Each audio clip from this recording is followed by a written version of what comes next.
வணக்கம் நண்பர்களே, இது தமிழ் நண்பன் ஷார்ட்கட் சேனல். இப்போ நான் பார்க்க போகிறது வில்லேஜ் அசிஸ்டன்ட் சம்மந்தமான தகவல் தான். அதாவது இப்போ வந்துட்டு கோயம்புத்தூர் டிஸ்ட்ரிக்டில் எங்கெங்கே எவ்வளோ வேக்கண்ட் இருக்குது அப்படின்ற டீட்டெயில்ஸ் தான். ஸோ அதுக்கு பார்க்குறதுக்கு முன்னாடி நம்ம ஃபஸ்ட்லேருந்து இந்த ஜியோவில் என்ன தகவல்கள் கொடுத்துருக்காங்க அப்படின்றத பார்த்துருவோம். ஃபஸ்ட்டு வந்து கோயம்புத்தூர் மாவட்டத்திற்கானது கிராம நிர்வாகம், கோயம்புத்தூர் மாவட்ட வருவாய் அலகு கிராம உதவியாளர் பணி விதிகள் 1995 அரசின் திருத்தப்பட்ட வழிகாட்டு நெறிமுறைகளை பின்பற்றி கோயம்புத்தூர் மாவட்டத்தின் 8 வட்டங்களில் 3 ஆண்டுகளுக்கு மேற்பட்ட காலியாக உள்ள 61 கிராம உதவியாளர் பணியிடங்களை நிரப்புதல். அப்போ மொத்த பணியிடங்களோட எண்ணிக்கை 61. ஸோ இந்த அரசாணை எண் அப்படின்றது எல்லாமே கொடுத்துருக்காங்க.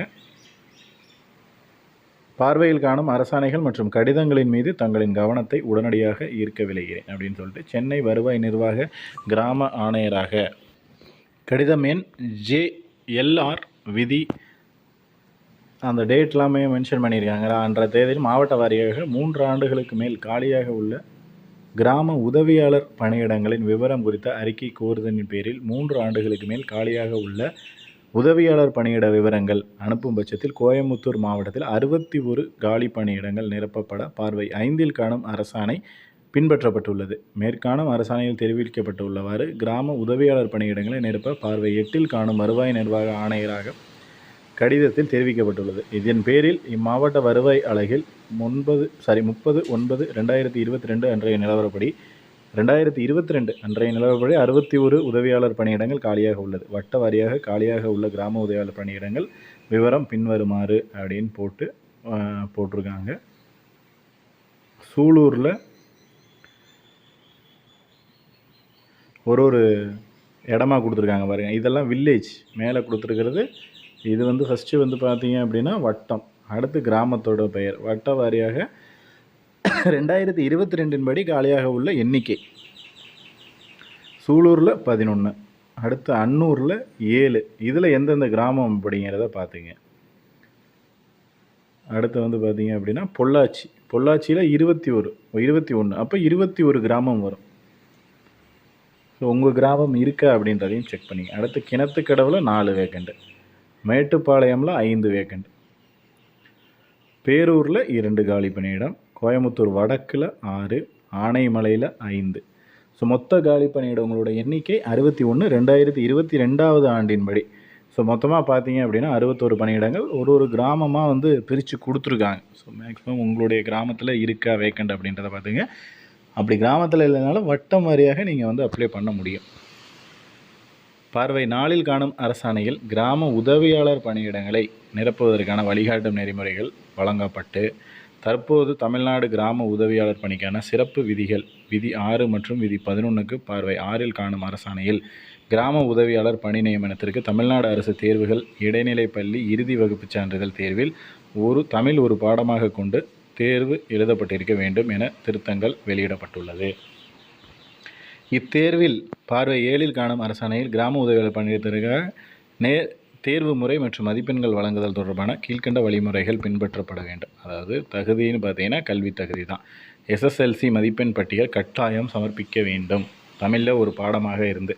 அப்படி பண்ணிங்க அப்படின்னா நீங்கள் வந்துட்டு 10 மதிப்பெண்கள் உங்களுக்கு கொடுப்பாங்க. அதுக்கடுத்து மிதிவண்டி ஓட்ட தெரிந்திருக்க வேண்டும். இது ஆல்ரெடி பார்த்த ஒரு சேம் இதே தான், நம்ம 10 மார்க் வந்து கொடுத்துருக்காங்க. அடுத்து வாசித்தல் எழுத்து திறனில் 30 மார்க். வசிப்பிடம் நேட்டிவிட்டியில் கிராமமாக இருந்தால் 35, அந்த தாலுகாக்குள்ளே இருந்தீங்கன்னா 30. அடுத்து நேர்காணலில் 15. இதில் வந்துட்டு பார்த்தீங்க அப்படின்னா நம்ம ஆல்ரெடி சொன்ன மாதிரி தான், நேர்காணலுக்கு 6க்கு கீழேயும் 12க்கு மேலேயும் வழங்க முடியாது மார்க். ஸோ ஒட்டுமொத்த அடிப்படைகளோட விவரத்தில் தான் இங்கே கொடுத்துருக்காங்க பாருங்கள். ஒட்டுமொத்த மதிப்பெண்கள் அடிப்படையில் விண்ணப்பதாரர்களின் தரவரிசை பட்டியல் தயாரிக்கப்பட வேண்டும். நேர்காணலில் தேர்வு பெற்றவர்கள் ஒன்றுக்கு மேற்பட்டோர் சமமாக மதிப்பெண்களை பெற்று ஒரே வரிசையில் இருந்தால் சம்பந்தப்பட்ட கிராமத்தில் வசிப்பவருக்கு முன்னுரிமை அளிக்கப்பட வேண்டும். அவ்வாறு முன்னுரிமை அளித்தும் ஒரே தரவரிசையில் இருந்தால் வயது அடிப்படையில் அப்படின்னு சொல்லியிருக்காங்க. மேற்கண்ட கிராம உதவியாளர் பணியிடத்தை நிரப்புவது தொடர்பாக தினசரி நாளிதழ்களில் அறிக்கை வெளியிடவும், முதுநிலை அடிப்படையில் இன சுழற்சியான தகுதியான நபர்களை பட்டியல் அனுப்ப வைக்க கோரி வேலைவாய்ப்பு அலுவலகத்திற்கு கடிதம் அனுப்பவும் தொடர்புடைய வருவாய் வட்டாட்சியர் மூலம் நடவடிக்கை எடுக்கப்பட வேண்டும் எனவும் மேற்காண் பணிகளுக்கானது ஜூலை 7ஆம் தேதிக்குள் முடிக்கப்பட வேண்டும் எனும் பார்வை 9 வருவாய் நிர்வாக ஆணையராக கடிதத்தில் தெரிவிக்கப்பட்டது. இத்தேர்வில் தொடர்புடைய வட்டாட்சியர்கள் மேற்குறிப்பிட்டுள்ள வழிகாட்டு நெறிமுறைகளை பின்பற்றி கீழ்காணும் அட்டவணையில் தெரிவிக்கப்பட்டுள்ளவாறு நடவடிக்கை மேற்கொள்ள தெரிவிக்கப்படுகிறது அப்படின்னு சொல்லியிருக்காங்க. கிராம உதவியாளர் காலி பணியிடங்கள் நிரப்புவதற்கான விண்ணப்பங்களை பெறுவதற்கான கடைசி நாள் 4/8, அதாவது அறிவிக்கை தேதியிலிருந்து 30 நாட்கள். 4/8 தான் உங்களுக்கு அப்ளிகேஷனுக்கான கடைசி தேதி. அடுத்து விண்ணப்பங்கள் பரிசீலனை, வாசித்தல், எழுதும் திறனுக்கான நேர்காணல் நடத்தும் பொருட்டு தகுதியானவர்களுக்கு கடிதம் அனுப்புவதற்கான நாள் 10 நாட்கள். மொத்தமாக அப்போ 14/8 அப்படின்றது. அதுக்கடுத்து பார்த்தீங்கன்னா படித்தல் மற்றும் எழுதுதல் திறன் நடைபெறும் நாள் கடிதம் அனுப்புவதிலிருந்து 21 நாட்களுக்கு அனைத்து தகுதியுள்ள விண்ணப்பதாரர்களுக்கும் தகவல் சென்றடைவதை உறுதி செய்ய வேண்டும். தேவைப்பட்டால் விண்ணப்பதாரர்களின் எண்ணிக்கையை பொறுத்து மாறும். ஸோ தேர்வானது 9லேருந்து, அதாவது 4/9லேருந்து 10/9 வரைக்கும் அவங்களோட எண்ணிக்கையை பொறுத்து நாட்கள் இப்படி சேஞ்ச் ஆகும் அப்படின்னு சொல்லியிருக்காங்க. நேர்முக தேர்வு நடைபெறும் நாள் படித்தல் எழுதல் திறன் தேர்வு தேர்ச்சி பெற்ற கடைசி தேதியிலிருந்து 15 நாட்கள், தேவைப்பட்டால் விண்ணப்பதாரர் எண்ணிக்கையை பொறுத்து 7 நாட்களுக்கும் நடத்தப்படலாம்னு சொல்லியிருக்காங்க. ஸோ இங்கே கொடுத்துருக்காங்க பாரு, 26/9லேருந்து 8/10 வரைக்கும் 15 நாட்கள் அப்படின்றது. இறுதி தேர்வர்கள் தேர்வு பட்டியல் வெளியிடுதல் நேர்காணல் நடத்தப்பட்ட தேதியில் இருந்து 15 நாட்கள் கழித்து 22/10/2025 இறுதி பட்டியல், இதுதான் செலக்டான பட்டியல் அப்படிங்கிறது. இந்த செலெக்ஷன் லிஸ்ட்டில் பேர் வந்துருச்சுன்னா நாம் செலக்டட் அப்படின்னு அர்த்தம். ஸோ இந்த பட்டியல் 15 அந்த நாட்களுக்குள்ளே வரும் அப்படின்னு சொல்லியிருக்காங்க. ஸோ எல்லாத்துக்குமே டேட் மென்ஷன் பண்ணியே கொடுத்துட்டாங்க. ஸோ இந்த டேட்லேருந்து ஆல்டர்னேட்டிவாக 1 or 2 days டிலே ஆகலாமே தவிர அதை தாண்டி பெருசாக டிலே ஆகாது. ஸோ அதனால் ரெடியாக இருந்துக்குங்க. எப்போ வேணால் உங்களுக்கு நோட்டிஃபிகேஷன் கொடுக்கலாம், எப்போ வேணாலும் அடுத்தடுத்து நகருது அப்படின்றது அது எப்போ வேணாலும் இல்லை, அந்த டேட்டில் கண்டிப்பாக நடந்துடும். ஸோ அதனால் அந்த டேட் வைஸ் ரெடியாக இருக்குங்க.